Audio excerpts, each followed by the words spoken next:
Okay, so we're live right now. Let me pop YouTube open on this so if there's any comments I could read them. Let's see.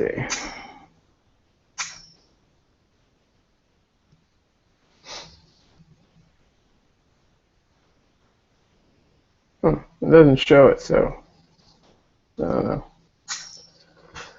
Anyways, take one out because I feel kind of weird. But what's up, everybody? So a couple of things to talk about in this live video, and if you guys join me live, that's pretty awesome. If you catch the replay, that's cool. But first thing I just kind of want to talk about is this whole thing with 7.0 Android and Nougat. Actually, there's some people wondering if it is going to be 7.0 or if it's going to be an odd-off number from like 6.1 or 6.2 or something like that. I honestly believe that it's going to be 7.0. They're just going to completely jump to a different number. And it would make sense to think that every time that there's a new version of Android, like a complete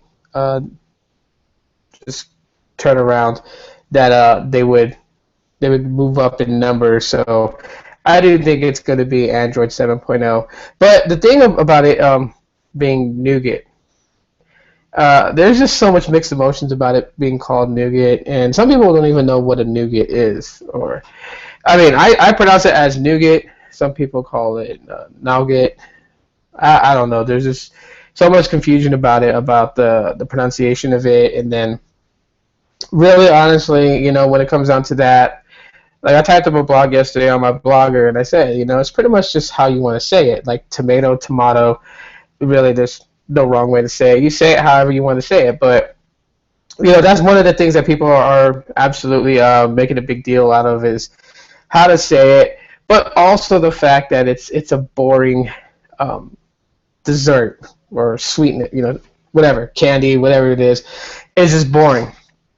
That's like the number one thing that people are upset about is the fact that people wanted it to be called Nutella. Like there was like a mass load of people that was like they should have called it Nutella. But I kind of understand where or why Google didn't go that whole route, why it wasn't given the name Nutella.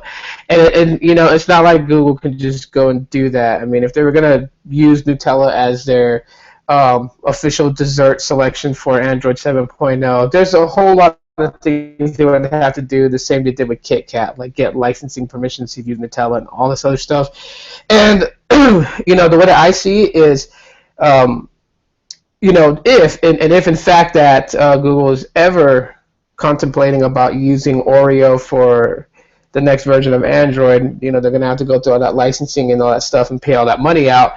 Well, it makes sense why they wouldn't do that now with Android N if they want to do that with O. So that's the reason why they didn't go with Nutella. I mean, with all the licensing and everything and all that crap. Um, yeah, it's just headaches for Google to go do that. So now, as far as why they didn't choose Neapolitan, could honestly be the fact that a lot of people were actually like really weighing on these two. Like Nutella and Neapolitan were the two that were the most popular choices by everybody when it came to that whole concept of name Android N. And that's something that you know for me, I thought it was going to be nerds. I mean, when I looked at the Android N logo and the color scheme it had, and a box of nerds is like blue, purple, and pink, right? So I figured, that was going to be it, especially during the Google I/O keynotes where one of the um, developers came on stage to talk about a few things, and that one line that he made before he started his speech, where he said that this is as close as a nerd will get to being a rock star. I was thinking like, Google has their thing of doing all these like these little Easter egg finds. Like you really gotta pay attention to what they're saying because they could easily slip out and have given out information. On top of that, there was people that were saying that there was a tweet posted by somebody from Google, and right before they unveiled that it was going to be called Nougat, um, this person tweeted out, "Are you guys ready for some scoops?" So everyone just like assumed it was going to be Neapolitan ice cream, and it was just furthest from that. So, but Android Nougat, and really, what is a nougat? I mean, if you guys ever had like Snickers, um, Three Musketeers, Milky Way, the filling inside the chocolate, that is nougat. So Snickers is pretty much like the closest to it. That is nougat. So Snickers is a chocolate covered nougat with caramel. That's what it is. Now there are people that were pretty upset with the development of the statue of Android, and I found that to be, um, a little. It's a little funny. It's a little funny that people could just be so nitpicky about it. Um, they weren't too happy about the three nougat blocks at the bottom with the Android, and you know it was said after, I believe it was after KitKat, that Google has no intentions of trying to take these dessert snacks and changing around the Android guy and making him represent those snacks. After KitKat, they stopped doing that. So like with Lollipop, it's the Android guy holding a lollipop. With Marshmallow, it's the Android guy holding a marshmallow in front of him. Um, and you know, nougat is just three nougat bars at the bottom. So yeah, they weren't gonna change around the Android guy and make him try to look like a Android shaped nougat bar or something. It wasn't gonna happen. Now, as far as nitpickiness, I do notice this. This is a number one thing happening today, and you know, it really boils down to kind of like this whole topic transitioning into it, because with the fact that nougat is such a boring dessert, it doesn't have that, just that thing that just gets people to be wowed. Um, People have assumed that Android 7.0 is going to be boring, and there's even people that have talked about that they're going to jump ship to iOS, and just really weird claims. And I've always noticed this to be like when people don't like something at first, they tend to hate it, hate bash it, and just try to completely destroy it. I mean, it's the same way with flagship smartphones that come out. When these phones come out, and then they're like, "Oh, it's crap. It sucks. I don't want anything to do with it. It's oh, well, what were they doing? What were they thinking? And that always happens in the first week. Like the screen display is not the best, it doesn't have the greatest features, or it's boring, or the camera sucks, and all this other stuff, right? In the first week of anything being new, it sucks, it's boring, but then like 2, 3 weeks later, all of a sudden it becomes cool, it's awesome, or whatever. I noticed this trend because we have expectations way so high, way high.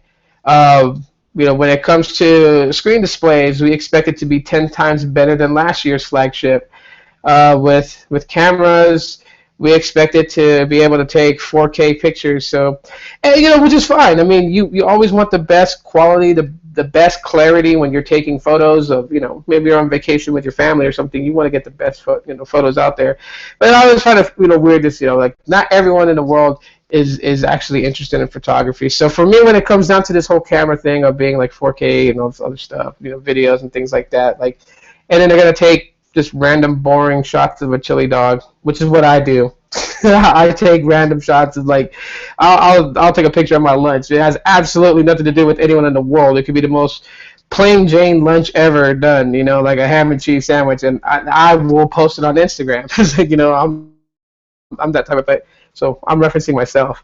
But it's like a random ass picture of just something so boring and whatnot, and then but you expect to have a high grade quality camera just take a picture of a lowly boring sandwich with some potato chips or something. I don't know. We put these expectations so high when it comes to phones being released by manufacturers. Like we expect all these things to be done, and we kind of forget that manufacturers and all of them have always had a plan from the very get go. When the phone is released, they have already chosen their plan, and they had already begun pumping out their idea for that smartphone. So for the fact is, is, when we get over there and we start thinking like we could have done it better, we kind of forget that they had a vision before it all started. We don't know what that vision is, and I'm not saying that their vision is always correct, like, it's always going to be successful. And there's times where they've put out phones that they thought was going to be successful that had turned out to be a total fail. And, so I think we have become, when it comes to mobile technology, we have become like absolutely picky, and our expectations are so high that when these manufacturers put out a phone, it doesn't hit that targeted area that we're looking at, and we automatically assume bad phone. We tend to just think it's not the greatest. It's dirt. It's crap. And it's not the manufacturer's fault. That's the thing. Like, everyone's always quick to jump and blame, Samsung or LG. It's not their fault.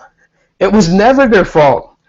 The fact is, it's our fault, because when you set expectations very high, but you have nothing to do with the building of the device, and it comes out and then you're let down, you set your expectations way too high. So basically, you shot yourself in the foot. LG does not consult with any of us, really, as far as when they build their new phones, and same goes with Samsung, and same goes with HTC and Motorola, and ZTE, Huawei. None of these guys can consult us, the consumers, before they build devices. I mean, they may actually do some sort of survey to get some points from us out here, like, if a $200 phone had a fingerprint scanner, like, how would you feel? Of course, like, yeah, they'll put out surveys like that. But they don't consult us like, how big should we make the phone? What kind of screen should we use to lay out? Should we have capacitive buttons or on-screen buttons? Like, they don't do that. So we just like to, get things early, because we loved getting leaked photos about new devices coming out. And then we just start making our assumptions like, oh, it's going to have 64 gigs of internal storage. It's going to have a fingerprint reader. It's going to have an iris scanner. It's going to have a curved display. It's not going to have a curved display. It's going to be made out of metal. It's going to be made out of plastic. It's going to have a glass backing. Like, we have all these expectations. We think of a device when, it's being leaked out that something new is coming. And then when it doesn't meet our expectations, we hate bash it. We trash the crap out of it on its release, until some other influential bloggers actually give that device a chance and then come up and say, like, oh, this is pretty cool with the camera, or this is pretty cool with the feature on the phone. And then all of a sudden we're on the bandwagon, like, oh yeah, it's a great phone, it's dope, it's awesome, yes, you need to get one. Like, we set expectations way too high, and I think we as the consumers need to calm down a little bit. We need to actually kind of relax and just let it go, because we keep doing this, and we keep breaking our own hearts. It's like, that one person that can't get a girlfriend or can't get a boyfriend, or every time they do, they drive and push them away, and then they're wondering what are they doing so wrong. That's kind of like us right here. We set expectations way too high. We keep breaking our hearts every time these new devices come out, and they don't meet exactly what we were thinking they were going to be. And then we get sad, bummed out, and then we go on this whole, hate rant going on. So yeah, we need to slow down on our expectations. Actually, you know what? I think we just need to go back to the days of being surprised. That's what it is. There's too much leaks about new devices coming out that we're not wowed anymore, because we're given inside information before the phone even gets released. So by the time, like, say, with the Note 7 that's coming out, by the time they come up to, to their keynote thing, and they're like, ladies and gentlemen, the Galaxy Note 7, none of us is going to be really wowed, because we've seen leaked pictures, we've read leaked specs about the Note 7 that anything that they could possibly say as a wow factor would just be like, oh, nice, not that like, whoa, awesome. It's more of like, oh yeah, curved display. Yeah, 2 months ago someone mentioned that on Twitter. That's really how it's going to be.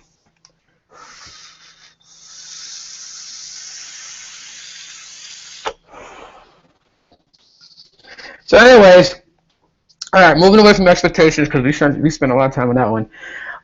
There was a post that I read that was actually kind of interesting. I didn't know that a former Facebook employee actually wrote a book about his time spent at Facebook, and just a lot of just real down negativity when it comes to Facebook and how they treat their employees, and how many people actually work at for Facebook, and all these things that happen in Silicon Valley and whatnot. And uh, you know, um, I just like any business owner who pretty much becomes more of like the dictator type.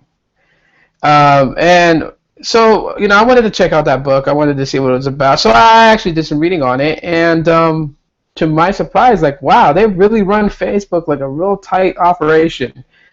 Um, their security guards are completely in your business. So if you actually worked for Facebook and say you developed for them, you were working on the app.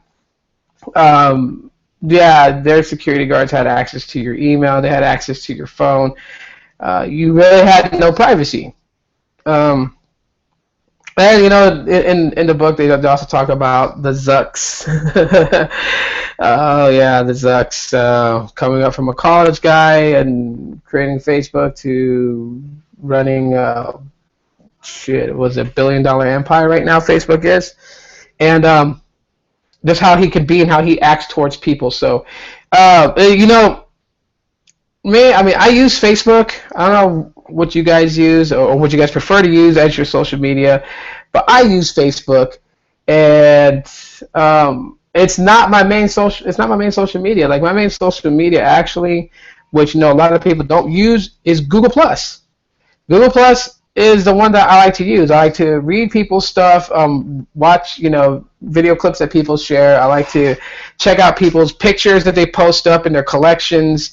Um, it's just, I don't know. Google Plus is it for me. Like some people have said, like, okay, Google Plus is not a contender. Like when it first came out, Facebook was worried about Google Plus actually being that contender to compete against them. But then, Google Plus really didn't go anywhere. I mean, there wasn't a lot of things done with Google Plus that could have made it better than Facebook.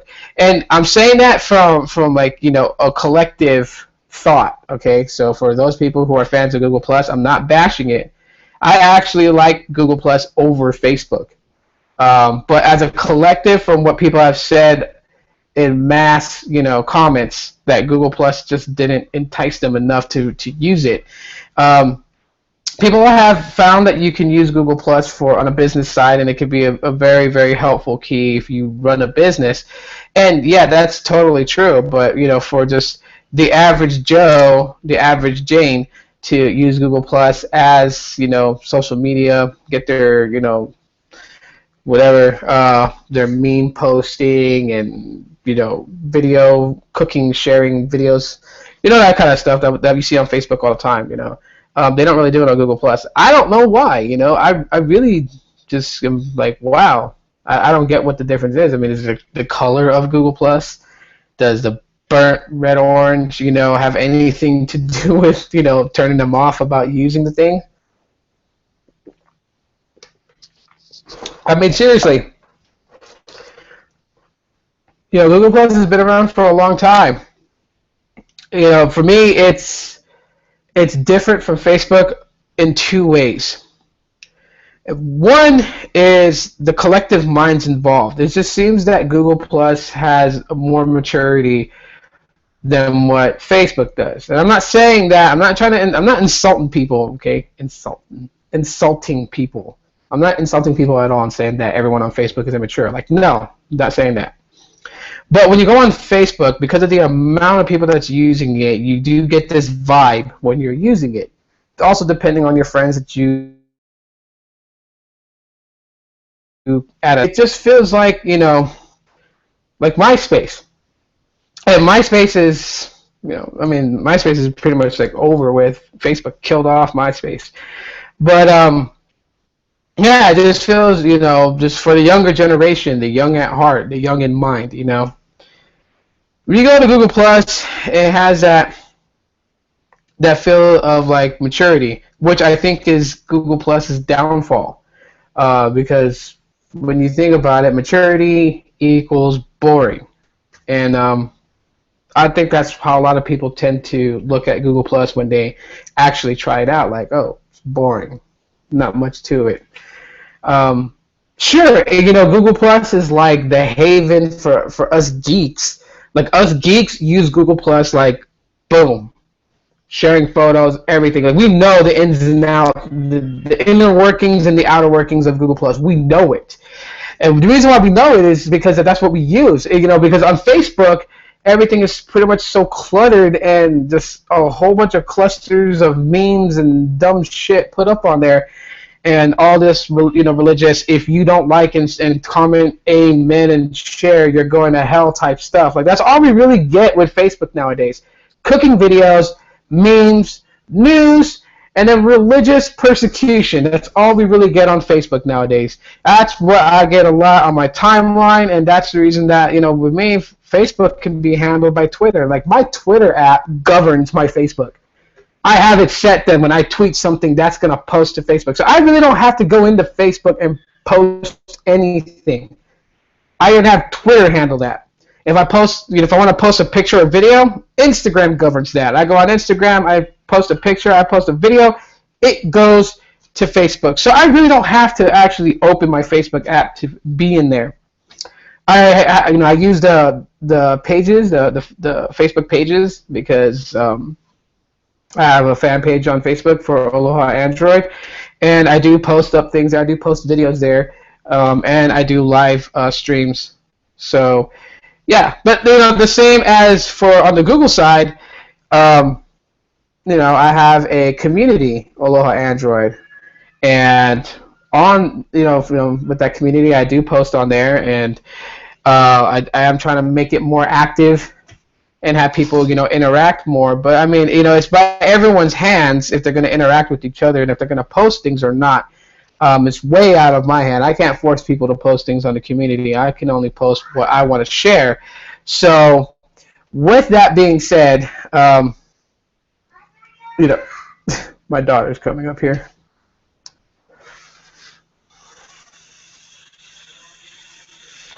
In a second, my daughter's going to come through that door. Or she's probably going to ask me something about the swimming pool because they're going to go swimming today. So anyways, what?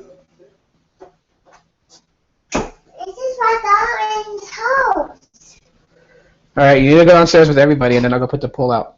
Okay. Go. Let me finish up what I'm doing here. Okay. Go ahead. Okay.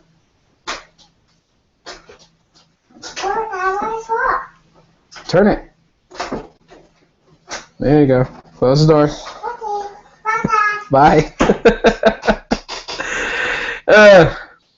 I love my kid. She's an angel. Anyways, where was I at? Facebook and Google Plus. So anyhow, I know with YouTube they're gearing up to have YouTube Live.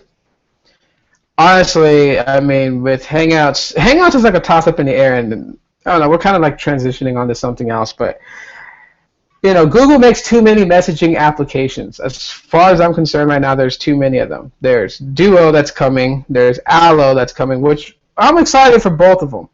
You got Google Messenger, and then you got Hangouts, and like everyone was saying, all these things that were released at Google I/O, all those things could have been put into Hangouts, but I understand why they didn't put it into Hangouts. I do, and that's because Hangouts has not been accepted by a lot of people. A lot of people don't like it. Like as soon as Google Messenger came out, it was like a divide. People rocked with Google Messenger. They loved the look, the layout, the UI. They loved the color options and all that stuff. Even though it had way less than what Hangouts had, people loved it. And then from there, they were like, trying to get the point across, like, kill off Hangouts, keep Google Messenger, but put all the features that Hangouts had into Google Messenger. So, I mean, we had that split. Now, after that even, became like the whole thing. Now with Aloha and Duo coming out, now it's like, well, what do we do? And I did a video, and some people probably didn't like it, and I said that if I ran things, if I did things, well, what I would do is I would make Aloha the official messenger. I would make Duo for video calling and basically have them separated. I would kill off Google Messenger because what's the point of having that if you have Aloha which has Google Assistant built into it. So it's a smart messaging app. And then Hangouts. Hangouts would be turned into Hangouts on Air for a mobile phone. Because that's something that's not on Android and that we haven't had, that people have been asking for years now, is a way to live broadcast from their Android phone to both Google Plus and YouTube simultaneously. And Hangouts on Air has always been that platform to do it. So with that, um, not having having the ability to stream to both of those would be a really awesome thing from a smartphone. And you already have Hangouts. Okay, so while you have Hangouts and you don't know what to do with it, your developers could have gotten together and, me personally, instead of adding this, they could have still add the Go Live from YouTube app. But they could have also been simultaneously working on Hangouts and just completely changing it around where it would be live streaming for Google Plus and YouTube. And that would have been cool. That's where I would have gone with it. Because you already have Duo, so what's the point of having Hangouts that has, um, video calling on a one-on-one type base when you have that with Duo? Like Hangouts on Air is a group thing involved too. You can have multiple, I think it's like up to 10 people on your live broadcast at once, and broadcast live. So even from the smartphone should implement that, where you have up to 10. If they can't support up to 10 people, at least up to 5. Half it, since it's on a mobile phone. Half it and go by that and say, okay, well 5 people on live on the smartphone, on the Android or iOS phones, and then 10 people from desktop mode, and that would have been cool. That would have been awesome. That would have been like, yeah, definitely. Google Plus is it's just maintained itself in the area that it's at. Like, it's played it safe. It hasn't tried to move up and be anything more than what it is, and it hasn't really dropped and have become anything less than what it used to be. I feel that this whole world, this whole generation is moving into everything being live. Everything has to be live. I'm going to the beach. I need to go on Periscope and scope the beach. I'm going to New York City. I need to get on Meerkat and stream that I'm in New York. Everything is moving to a live type of atmosphere, and I don't want Google Plus to fall behind. Because obviously you can tell that this whole live thing is becoming something big. If the top number one social media app, Facebook, is incorporating a live mode and then trying to get that pushed out to all these, to all the Android users out there to have their accounts unlocked for Facebook Live, because if you had iOS, you were golden. But on Android, everyone's Facebook account had to be open based upon the type of smartphone that they had. That's what I'm gathering, is that it requires the type of smartphone you have, and also when they get to your account to unlock that feature. And some people that, they may have the live option unlocked on their business page and not on their personal page. So it's just a whole weird thing. Facebook, get it together. But anyways, Facebook's making a move into it. It's been all over the internet. Like, Facebook is diving into the live streaming thing. And so you have Facebook Live, you have Periscope, you have Meerkat, you have Ustream, not Ustream. Is it Ustream? No, Stream with a dot. You have YouNow. You have all these different streaming companies. Friend Life, Canvas. Canvas is a social media and streaming. It's like pretty much competing against Facebook on that one, because you can do a lot of things on Canvas, like posting, your thoughts, making GIF photos. You do make slideshows. You can record a video, and you can start a live broadcast on Canvas. Canvas is pretty cool. I recommend Canvas, by the way. If you guys have never checked it out, go check it out. Download it from the Play Store. Check it out. But Canvas, yeah, pretty cool. But anyways, yeah, Facebook's diving into the whole live thing, and Twitter already has live. If you didn't know, Periscope is owned by Twitter. I honestly thought that, because I saw like this whole thing on Meerkat where, it was like connect your Facebook account. I honestly thought Facebook may have attempted to buy out Meerkat, but that is not the case.